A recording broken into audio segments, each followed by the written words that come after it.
Outros são sujos e escuros, limpos ou iluminados. Para alguns moradores, esses labirintos se resumem a apenas um caminho de atalho, quando não uma passagem obrigatória. Em Paraisópolis, na zona sul de São Paulo, eles são os becos e as vielas, responsáveis por interligar ruas umas nas outras, conectar histórias, unir toda uma comunidade.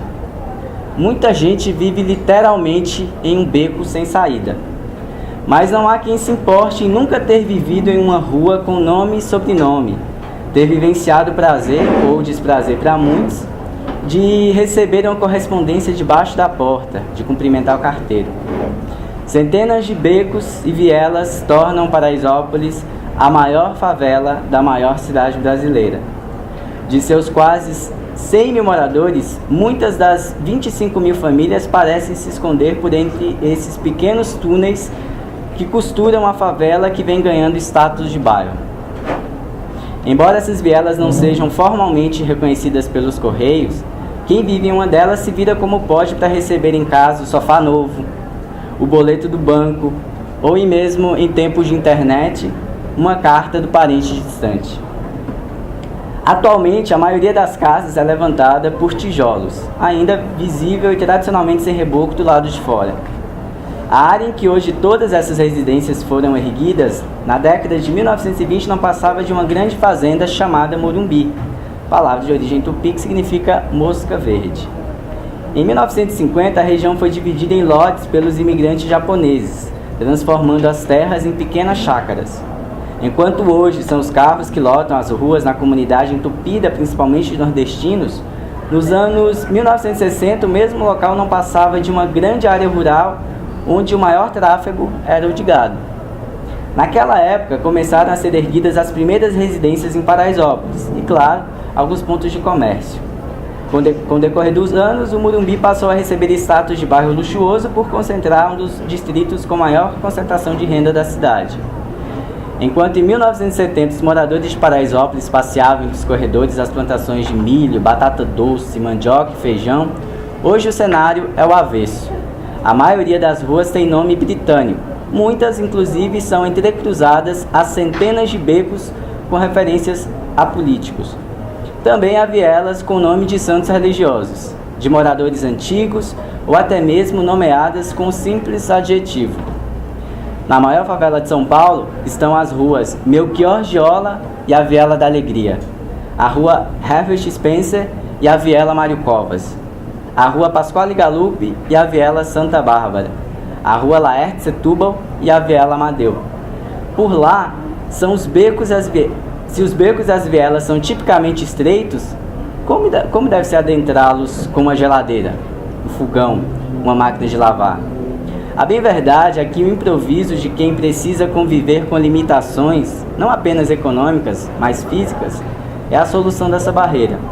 As telhas são arrancadas das casas para a passagem do sofá novo ou do estofado comprado do vizinho. A geladeira perpassa pelo alto da janela do sobrado. O fogão é amarrado por cordas que o transportam para o topo da laje. É o jeitinho, um dos melhores substantivos que pode ser empregado para quem vive na favela. Deslocar-se entre os pequenos labirintos é questão de habilidade. Não é qualquer um que consegue se locomover facilmente pelos obstáculos escondidos em cada ruela. Há subidas em degraus íngremes e descidas super escorregadias. Apenas quem conhece cada desnível consegue se contorcer entre elas, como se as conhecesse como a palma da mão. Entre meados das décadas de 70 e 80, foram especialmente os pés nordestinos que pisaram em Paraisópolis, deixando suas terras natais para encontrar o paraíso que para a maioria era conhecido como São Paulo. Período esse que, por conta da facilidade de emprego e do aumento da necessidade de mão de obra para a construção civil, o processo migratório se intensificou. O reflexo está no número de nordestinos moradores da comunidade, cerca de 70% da população. Hoje, por meio de um processo de urbanização que acontece desde 2005, Paraisópolis vem crescendo de forma expressiva. Parte desse desenvolvimento também é reflexo da ascensão da classe C. O comércio se expandiu, muitos moradores se tornaram microempreendedores e empresários. há centenas de estabelecimentos a perder de vista. A Casa Lotérica, agências do Banco do Brasil e do Bradesco e Santander já está a caminho, atualizando, já está instalado, acho que tem 2 semanas que ele foi lançado. Não é mais necessário procurar uma loja das Casas Bahia em outro bairro. A concorrência não deixou barato, por isso o Magazine Luiza quer assentar suas terras se assentar nas terras da favela superpopulosa. Há casas de materiais para construção, pet shops, clínica médica particular, escritórios de contabilidade e imobiliários. Há também pizzarias aos montes e salões de cabeleireiro encravados por toda parte. São 15 escolas públicas, um ETEC e um Centro Educacional Unificado, o CEL.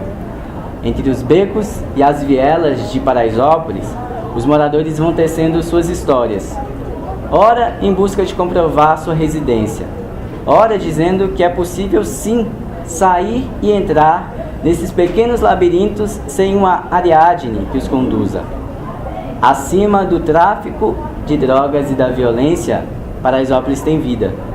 Se alguns becos e vielas são esconderijo para o tráfico, a maioria deles une as pessoas que com suas vozes e histórias usam essas ruelas e esquinas para costurar o dia a dia na imensa favela localizada no coração do bairro Chique. Eu acho um pouco grande, né? Achei que esse caminho não. Tá, mas os outros são curtinhos, acho que vale a pena. Mas a gente tá curtindo. Você Então, que já conhece, né? Então vamos lá, né? Então, o bacana, situando um pouco, eu quis contar a história de Paraisópolis, mas não de uma forma cronológica e chata, assim, né? Que é da década de 20, aqui eu fui pegando a própria ideia das vielas, né?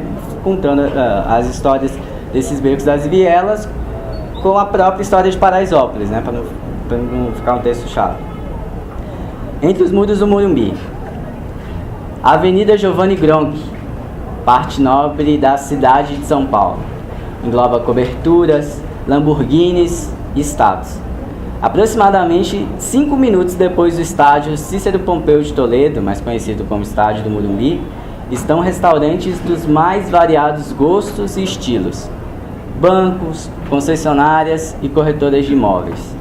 O número 4.266 se refere ao McDonald's, com seus clientes economicamente distintos. Ao descer a avenida em frente ao Itaú e à imobiliária Coelho da Fonseca, logo é possível avistar uma movimentação maior de pessoas paradas para atravessar a rua na faixa de pedestres em um farol bifásico. Nossa, aqui foi, né? Sim, viu? A gente atravessou sem faixa na rua. Você veio com nós somos, não foi? Kamikaze, eu fui na frente, a galera com as mãos assim, aí fica ali é punk, viu? Aí vem, ó, que hora fica verde para os carros seguirem reto, hora que virem à esquerda. Do lado direito está uma grande ladeira que parece engolir o que quer que esteja lá embaixo. Conforme a rua é atravessada, os carros de luxo entram no declive para estacionar nas garagens dos prédios da esquina. Uma ação suspeita, até que se perceba que uma garagem que abriga carros da alta sociedade é porta de entrada para Paraisópolis. Para os desavisados, a maior favela de São Paulo. Nesta outra polis, dentro do bairro do Morumbi, há prédios em construção e transportes públicos sempre fazendo manobras. As ruas estreitas não dão chance para que pedestres, carros e ônibus passem ao mesmo tempo. É preciso escolher a prioridade. Ao final da ladeira, na rua Laerte Setúbal, via que endereça residências de ricos e pobres, a rua iria anunciada na placa. Por ali, carros estacionados dos dois lados deixam ainda menos espaço para o tráfego, fazendo com que os pedestres fujam dos automóveis, encurtando o caminho por meio da Viela Amadeu. E aí a gente vem para a Viela Amadeu. Essa é uma característica do livro. Além das vielas e dos becos, um capítulo sempre é conexão para o seguinte. Então, aqui ambientando entre os muros do Morumbi, enfim, a última frase, tá, é falando que você vai entrar na Viela Amadeu, e aí daí a gente entra na Viela Amadeu. Uma das pontas da viela, que provavelmente deve ter recebido o nome de algum morador antigo, está localizada exatamente em frente à linha de ônibus 7040-10 Paraisópolis-Pinheiros. Nas manhãs de segunda a sexta-feira, o mini terminal é cenário de longas filas de quem deixa a comunidade para trabalhar. Na Viela Amadeu, com sua entrada também facilmente identificada por uma farmácia sem nome e um orelhão quase inacessível, só é possível passar uma pessoa por vez na mesma direção. Lá, se alguém desce e outro sobe ao mesmo tempo, é preciso que um deles se encoste à parede para dar passagem. Uma reta bem curtinha, porém declive, que cambaleia os menos hábeis. Ainda na entrada, na parte íngreme, logo à direita, há um barzinho. Nele, um cômodo minúsculo abriga garrafas de bebidas alcoólicas, uma prateleira de madeira e uma mesa com 4 cadeiras onde os clientes se sentam para assistir à televisão, sempre ligada em programas policialescos no fim da tarde. Ao seguir adiante pela viela, a primeira manobra vira-se à esquerda. A boa notícia é que há mais espaço de um canto ao outro, onde crianças correm e espalham brinquedos pelo chão. Mulheres assentam cadeiras do lado de fora ou se sentam nas muretas que protegem suas casas quando a enchente insiste em adentrar as moradias. Sentadas ou em pé, elas tagarelam e sorriem. Outros sorrisos são ouvidos de cima. Inúmeras escadas vão mostrando que existem outros lares no alto. Sobram sobrados. Alcança-se à direita. Não se pode ver o céu. O emaranhado de casas impede a visão. Uma curva à esquerda e, por fim, a derradeira reta. Depois de exatos 100 passos, o próximo destino tem nome: a Viela do Campo. E aí a gente entra na Viela do Campo.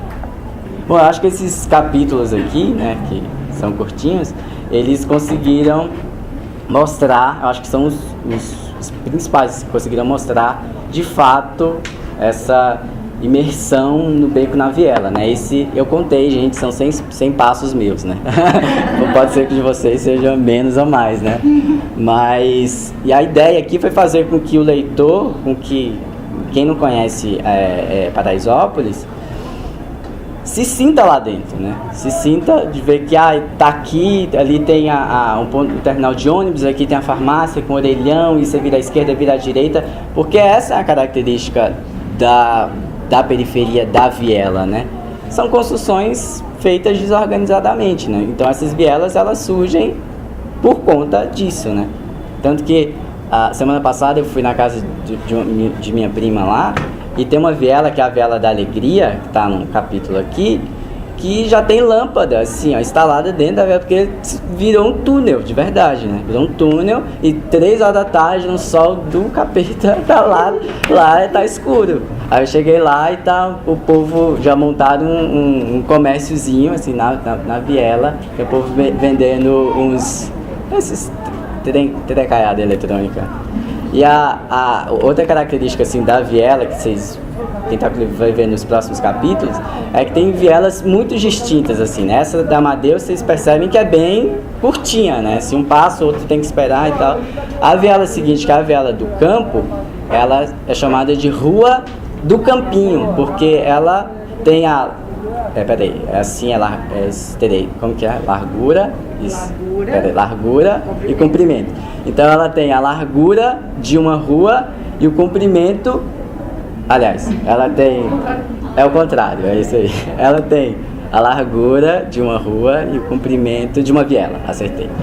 Então lá vai caminhão, vai caminhão levar material de construção, passam 2 carros ao mesmo tempo, mas é uma viela, porque ela não tem comprimento suficiente para ser chamada de rua e porque ela também não está no catálogo lá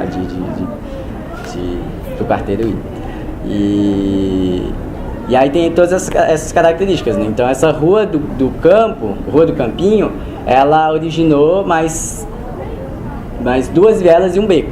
Então tem a Rua do Campinho, aí tem a Viela do Campo, aí depois tem a Viela do Campinho e tem o Beco do Campinho. Você vê a complexidade que era. E uma coisa bacana também, ainda continuando a falar de viela, vocês vão ver em outro capítulo aqui, viela não existe para os Correios. Então, quem mora na viela não não vai saber o que é receber uma carta, uma correspondência em casa. Então tem todas essas